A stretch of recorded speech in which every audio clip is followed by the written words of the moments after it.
On reçoit notre analyste football Sidney Faux du Cannes Football Club pour parler évidemment de cette finale de l'Est qui va opposer l'Impact au Toronto FC mardi. D'ailleurs, j'ai mon billet, je serai présente. Est-ce que tu seras présent? Évidemment, avec 50 000 partisans montréalais qui se sont massivement présentés pour aller au stade olympique. Donc, on attend une excellente ambiance durant ce match le 22 novembre. C'est clair. Et ça se peut aussi qu'il y ait un 60 000. Moi, là, je pense que l'objectif du 60 000 au stade olympique, on peut l'atteindre. Donc, il reste encore quelques billets disponibles pour ceux là, qui peut-être hésitaient. Il n'y aura pas de neige, en tout cas, c'est certain. C'est seulement pour lundi, pas pour mardi. On va se réchauffer.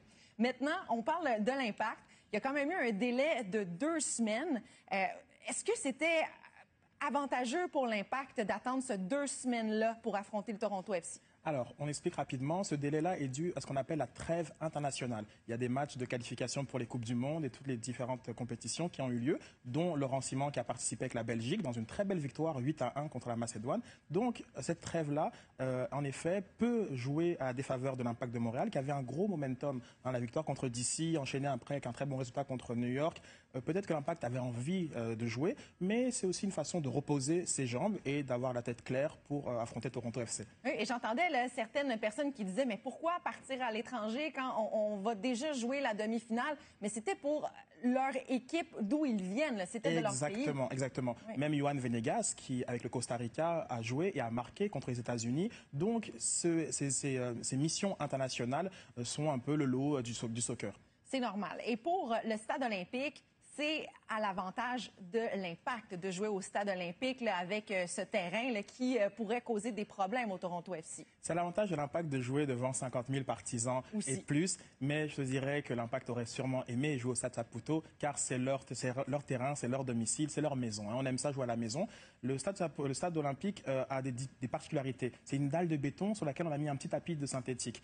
Ça fait mal aux genoux, ça fait mal au dos. C'est pas nécessairement le plus agréable possible. Par contre, l'Impact de Montréal est habitué, pas le Toronto FC. Mais non. Qui se sont déjà pratiqués depuis jeudi dernier, l'Impact. Et là, le Toronto FC, ils se disent prêts, eux. Selon toi, est-ce que c'est un adversaire de taille là, pour l'Impact? Oui, un adversaire très difficile. Le Toronto FC a complètement balayé ses adversaires durant la partie des séries. Et ce sont la meilleure défense à l'Est. Ils sont amenés par Sébastien Jovinko. Un joueur extraordinaire, c'est sûrement le meilleur joueur de la Ligue. Désolé pour tous les fans de Piatti comme moi. Mais Jovinko est un joueur extraordinaire qui a mené son équipe en termes de buts, en termes de passes, et dont il faudra vraiment se méfier ce mardi.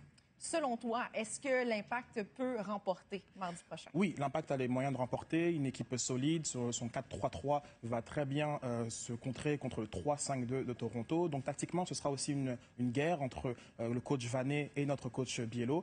Donc, l'Impact, oui, a l'avantage de jouer à domicile avec le 12e joueur, ses partisans, et a une confiance. Je pense que l'Impact a toutes les chances de pouvoir réussir ce mardi. Et je l'espère. On se croise les doigts et on va parler de soccer. Mais là, cette fois-ci, c'est pour une autre cause. C'est pour Procure contre le cancer de la prostate. Je jouerai au soccer ce midi. Et parle-moi de cet événement-là.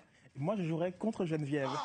J'espère qu'on va m'encourager là, davantage. On aura des images. Donc, la cause sur laquelle on s'est engagé avec le Cannes Football Club, Trop de Poutine et Passion Soccer Boutique, c'est le cancer de la prostate. Donc, c'est une cause pour la santé masculine. On a voulu sensibiliser toute notre communauté soccer à Montréal de s'engager pour informer, pour récolter des fonds.